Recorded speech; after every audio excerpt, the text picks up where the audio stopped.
Soaring house rents exacerbates Nigeria's housing crisis. Police nab 2 over kidnap of ex-AIG Odumoshu's wife in Ogun. Bayelsa communities raise alarm over gas leakage. On the foreign scene, civilians flee Goma's M23, army clashes escalate in DRC. Hello and welcome to Trust News Update. I am Chiamaka Nwafo.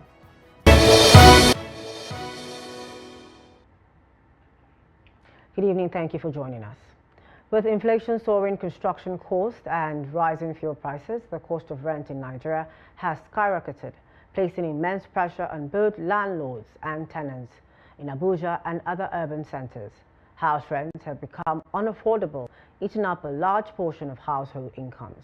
In this report, Neil Sampson speaks to FCT residents about their struggles and consults housing experts for possible solutions. Inflation in Nigeria hit 33.7% by May 2024, rising housing costs up at an alarming rate, with rents consuming 50 to 60% of household income in cities like Abuja and Lagos. Noel Sampson spoke to FCT residents about how they are coping with the financial strain. Okay, I was paying 300. Now I'm paying 500 for a roasting container in Kubwa. It's just crazy. I don't even know how some people would even cook safe. Like for myself, I have to adjust. That has affected almost all the stratas of societies in this country, and of course, let me just say it's now becoming like times 5. Then I used to pay wire 50,000, but now it's now 580,000. The opposite Galadima, called Charlie Boy Buster, called Dawaki. That's the opposite. It's just a village, but very expensive. His landlord just increased his house rent from 1.4 million naira within the Kogoma axis, Sonville axis, to 3 million naira. Lawmakers to know that they have a work to do. They have a work to do. You can't increase the house, using the particular one as a case study, and to others as well. So they have a work to do. That'll be a regulation. It's not good for a tenant to enter into a house today, this year, just spend 1 year, the next year, the landlord increased. Housing experts Onoja Peter and John Biggs shared their insights on possible solutions to address the escalating rent crisis in the country. The number one major thing that affects everything is the price of fuel. If the price of fuel goes down, the cost of artisans moving to the site, transporting to the site, will go down. They will not charge high again. You understand? The cost of those traders selling goods like the cement, the iron, and everything, the cost of transportation from the company to their warehouse or to their shops, it will go down. You understand? Which will same thing apply to the cost of that goods. Government involvement and investment in mortgages, you understand. Let's start with civil servants, for instance. Look at the policies of government with regards to housing. In the last 10 years, how many houses has the government at any tier, you understand, built, mortgaged, and what funds have been made available to workers in Nigeria to be able to own their homes? You understand? So these are the things you look at, and these are the things that can control, you understand, and help to mitigate the high rising price of houses in FCT, for example. I don't know if you get what I'm saying. So we need to go back to mass housing. You understand? I'll be given to people at mortgage level and they can pay slowly. Best at not more than 1-digit interest rate. According to The Guardian, 108 million Nigerians are without proper housing and 24.4 million people are homeless. As rent prices continue to rise, this number is expected to grow, urging the government to take immediate action. Noel Sampson, Trust TV News, Abuja. The Lagos State Ministry of Environment and Water Resources sealed an ongoing construction building on Thursday for stocking materials on the drainage system. The Commissioner for Environment and Water Resources, Tokunbo Wahab, gave the order during an inspection of projects and sites in Lagos Island and its environs. Wahab, who was displeased with the activities going on in the area, said the materials were blocking the drainage system, hence the sale. Talking about the visit and inspection on Lagos Island, Wahab said the visit was aimed at regeneration of the area. He added that people had willfully built on this collector, which was disappointing, saying it would be difficult to maintain the infrastructures if built on it.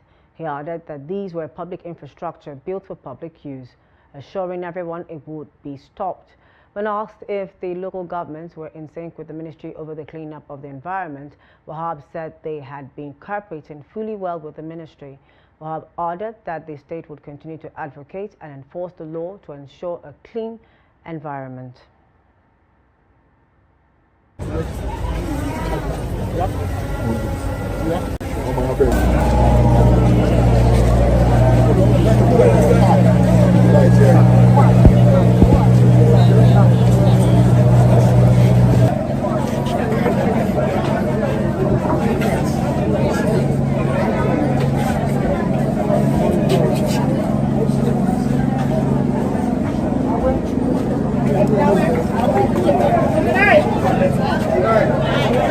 It's less than 3, it's less than 0.8.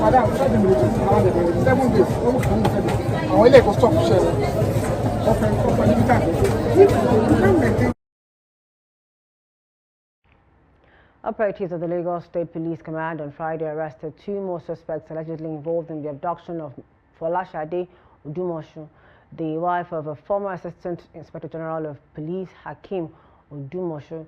The suspects are 27-year-old Agujule Smart and 30-year-old Keleke Michael. They were arrested by operatives of the Lagos State Commissioner of Police Special Squad. This was confirmed in a statement issued at the Force Headquarters in Abuja by the Force Public Relations Officer Muyiwa Adejobi. The Nigerian Police Force, via its Facebook handle, noted that 2 locally fabricated rifles, 11 live cartridges and 2.25 million naira were recovered from the suspects. Less than a week after her abduction, with the support of the Force Headquarters, technical intelligence platforms and the Ogun State Police operatives, Folashade was rescued from her captors after a gun duel with the criminals in the swampy area of Ikorodu, Lagos State, on Wednesday.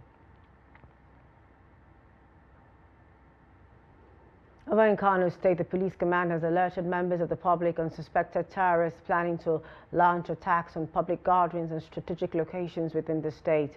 This is contained in a statement by the command's public relations officer, SP Abdullahi Haruna, on Friday. In the statement, the Kano State Police Command, in liaison with other security agencies, says it had received intelligence reports of suspected terrorists planning to launch attacks on public gatherings and strategic locations within Kano State. He urged members of the public to report an emergency or suspicious activity to the nearest police station or contact the State Command through the designated mobile phone numbers. He said the command remains committed to protecting lives and properties as well as maintaining law and order in Kano State.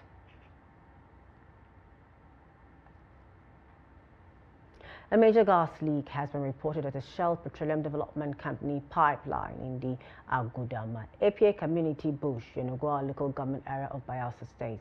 The incident, located just about a mile from the Bayelsa Gateway Road near the Tumbai Amasuma Road, is releasing large volumes of gas into the atmosphere, sparking concerns among residents and environmentalists.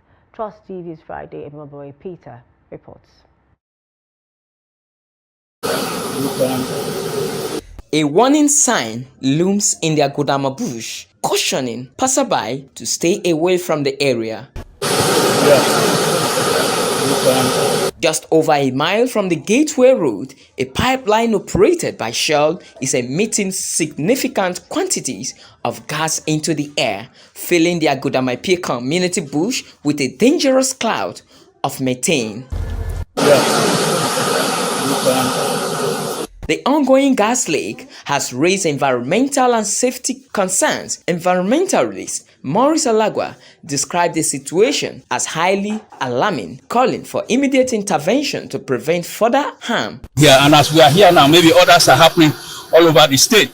And so it is very sad that the oil industry induced pollution, the issue of integrity checks, and sometimes even people tampering on the facilities have continued, and the environment will continue to pay the price as the primary victim.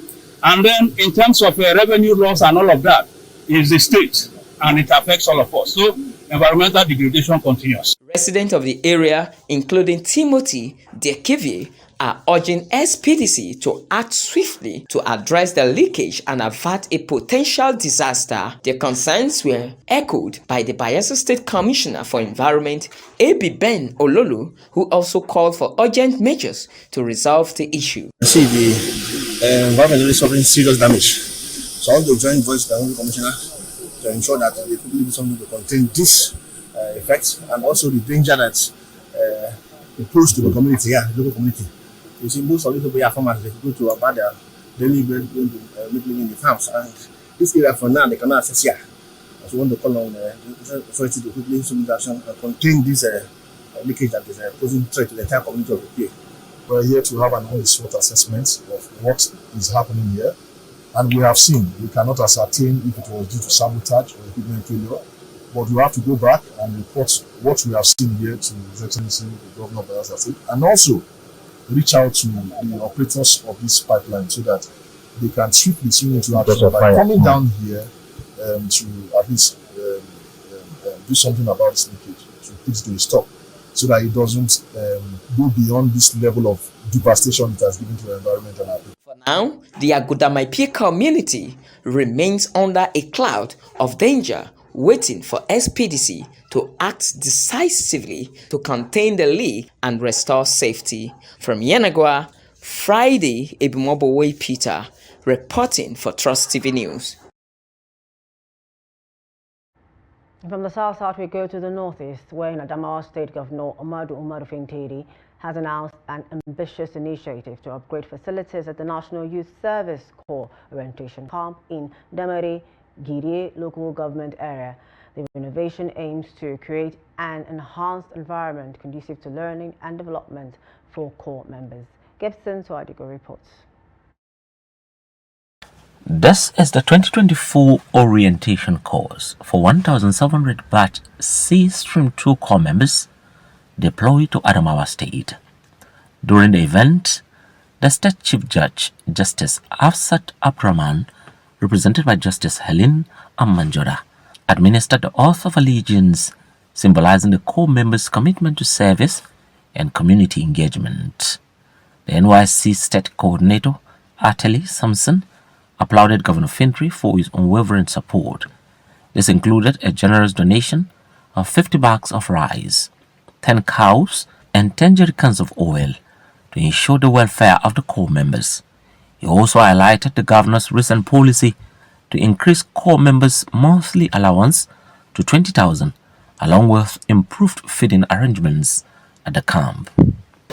To crown it all, His Excellency has taken a significant step towards improving the NYC camp facilities in Damari. Governor Fintiri, represented by Dr. Edgar Amos Sunday, the Chief of Staff of the Government House in Yola, described the orientation program as critical for preparing Corps members to contribute meaningfully to national development.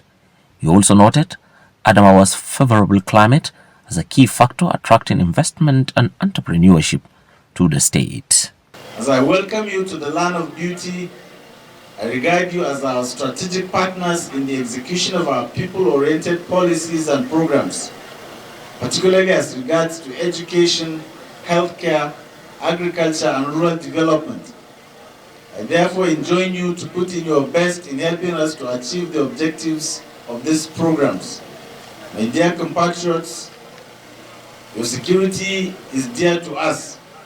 Earlier, Barrister Wali Yakubu, Chairman of the NYSC State Governing Board and Commissioner for Youth and Sports Development, expressed optimism about the positive experiences awaiting Corps members in Adamawa State, underscoring the government's commitment to their success.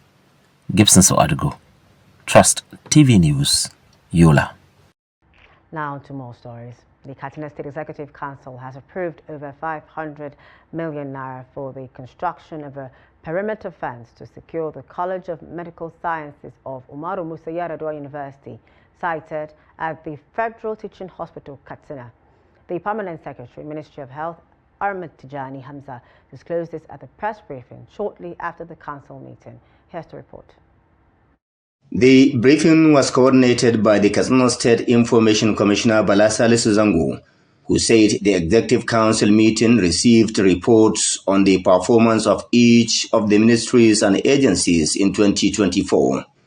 This followed directives to that effect by the State Governor, Dikorada. To brief you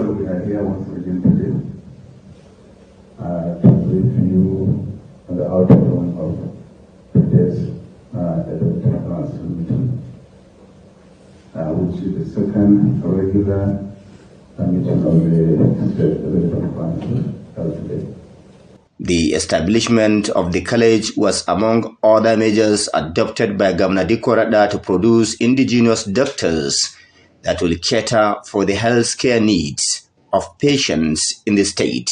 So this construction of the hostel is still in fulfillment of the requirement of National Universities Commission that the College of Medical Sciences have the perimeter fencing in order to ensure that the medical students are protected. We have hostels, male and female hostels, that are supposed to be protected, and an administrative block. This construction has been approved by the State Executive Council under the chairmanship of His Excellency at the cost of 500 million, 804,000 and 306 naira. Meanwhile, the chief economic advisor to the governor, Noura Khalil, said the council has discussed various policies designed by the current administration through his office that aimed at improving the state's economy. The third thing, of course, is the PPP. The policy was passed. KIPA is now in charge of centralized public-private partnerships across the state. And then we're embarked on the SABA reforms, the state action on business environment reforms. Katsina State is also at the forefront of that. This year, we're going to embark on strengthening everything I've said, develop an economic development plan, the state development plan, the investor's guide, and then strengthen and pass the rest of the policies. For the commercialization, it's time to act. His Excellency, inshallah, will be doing a lot of groundbreaking with priority projects like Katsina Shettima, Dubai market, inshallah, and so many other projects, especially the ones under the Honorable Commissioner of Commerce. And then, of course, we're going to host the Iowa Tech First Investment and Economic Summit, and so on and so forth. Protests have long been a part of Nigeria's history, but they often end in violence, leaving many questioning if protests are even legal in the country. In this report, Noel Sampson explores the legitimacy of protests in Nigeria, speaks to civil society and the Human Rights Commission, and uncovers the truth behind the controversial #EndBadGovernance protests. Protests are meant to express dissent, but in Nigeria, they often face brutal suppression. This raises the question, are protests legal? Nigerians have a right to protest pursuant to the Constitution. Of course, we all aware that Section 39 of the Constitution of Federal Republic of Nigeria, as amended, gives Nigerian right to freedom of expression to pass information. We've not seen the last of protests in this country. So yes, like one of the I think the first prof mentioned, there are various ways of protesting. Okay, there are various expressions that you can use to protest. So of course, there will always be discontent. There's always be dissatisfaction. So why have mass protests been met with force since colonial times? And what can be done to make them peaceful? People don't want to hear the scorecard, especially when they fail. If people were protesting to dance, that's why when you always see when government organizes counter-protesters who are clapping and dancing in favor of government will fund that. The Constitution of the Federal Republic of Nigeria, the Criminal Code Act, the Penal Code, as well as the Public Order Act. Every government in Nigeria is interested in stability, regime preservation, and peace. So, if it is that the government is interested in preserving its own system, by all means, it will clamp down on any protest is considered as injurious. Protests should not always end at the protest day.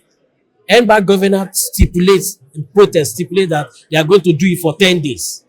After the 10 days, what happens? So our recommendation is that protests should not always end on the day. While are we taking it further? And that is where we also recommend the structure of leaderless structure may not on its own work, because we may also need leadership that we engage. After we leave the streets, what are we doing? I think that when going to protest, it is good that there should be a leadership structure that should convey the message where there will be proper coordination. Because when a protest is national, you must have other people that are in other states that can take instructions from the leaders. You know, how do you convey this information? It's by through people that are assigned or appointed as leaders and all that. With that, you can get coordination. Deputy Force Public Relations Officer Victor Isiku clears the air about the end band governance protests and the handling of minors in court. I still insist that we did not arrest peaceful protesters as far as the end bad governance protest was concerned. We only arrested criminals that were out to loot, to kill, and to destroy. And again, somebody said we arrested under age. Like the law says, if you are below 7, that means if you are 7 or above, you are criminally liable. And then again, like you also mentioned, somebody mentioned, the owner of family said, how can we be charging children with the offense of treason? We arrested so many adults. We arrested over 80-something adults. So the law says if children and adults are arrested for the same offense, as far as it's a capital offense like treason, they will be tried together. Recent movements like EndSARS and End Bad Governance are turning points in Nigeria's social-political landscape, bringing important discussions on governance, human rights, and the power of social media in shaping protests. Noel Samson, Trust TV News, Abuja. Now, at the ongoing 2025 World Economic Forum in Davos, Switzerland, Vice President Shettima made it clear that Nigeria is focused on forging partnerships rooted in mutual respect, investment and opportunity, rather than relying on foreign aid. He emphasized the country's commitment to fostering self-reliance and sustainable growth for its citizens, particularly through youth empowerment, education, gender-focused initiatives, and innovative agriculture solutions. Here's more in this report. Vice President Shettima shared these views during the Financial Times Global Risk Roundtable, where he reinforced Nigeria's strategic approach to addressing both global and domestic challenges. Highlighting the nation's youth potential, he outlined ongoing efforts to build capacity for future generations. I believe nations, of course, the African region, we have dominant nations. Nigeria, with 250 million people, has a very pivotal role to play. In the North African region, you can look at Egypt, for instance, can be a source of stability. In the Horn of Africa, with all the conflict between Somalia and Ethiopia, Ethiopia can be a force for good. In the Southern African region, South Africa can be a force for stability. But we must look inwardly for our challenges, and multilateralism is key. As I said, these challenges are global, and we need to fuse into one common human family to address. In his address, Shettima also acknowledged the significant impact of global crises such as the ongoing conflict in Ukraine, the Middle East, and Sudan on supply chains, humanitarian issues, and global peace. Once we adopt a kinetic and non-kinetic solution to the challenges, unless we want to engage in an endless war of attrition, military solution cannot solve our problems. We have to combine it. Gender empowerment initiatives, investments in education, in healthcare, in infrastructure. Once we create hope for the youth, once we create hope for a better tomorrow, this scientific madness will evaporate. Because we are a very young continent.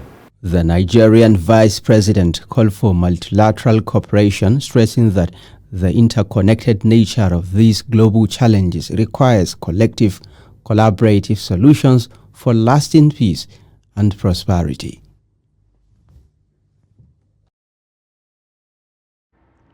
Civilians have been fleeing the Zulu camp for displaced people outside Goma in the Eastern Democratic Republic of Congo as fighting between M23 rebels and the Congolese army approaches the provincial capital.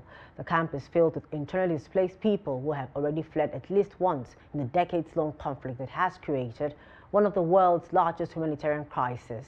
But amid an uptick in fighting between the Congolese army and Rwandan-backed M23 rebels, they believe it is no longer safe to stay. Congolese authorities said that M23 has seized the town of Minova, a key supply route for Goma, just 40 kilometers away. They have also reportedly captured several mining towns in the region. The United Nations on Monday said more than 237,000 people have been forced from their homes in the mineral-rich region since the start of the year.